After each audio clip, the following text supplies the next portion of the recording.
መላእክት አሁን ብዙ ሰው የሚከራከረው ለምንድነው መላእክተኛን ማዳን ያቃታቸው? በብሉይ ኪዳን የነበረው የቅዱሳን ጸሎታቸው፣ መስዋዕታቸው፣ አገልግሎታቸው፣ ቅድስናቸው እንኳን ሌላው ሊያድን እነሱንም ሊያድን አልቻለም። ይሄ የታመነ የወንጌል ቃል።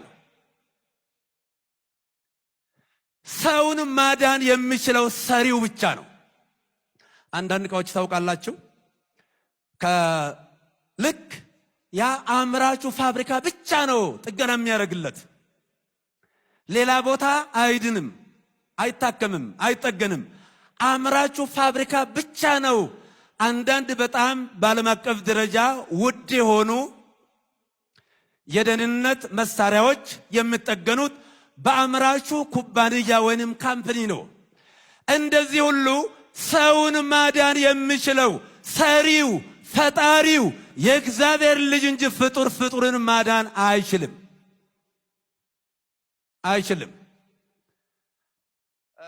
ታላቁ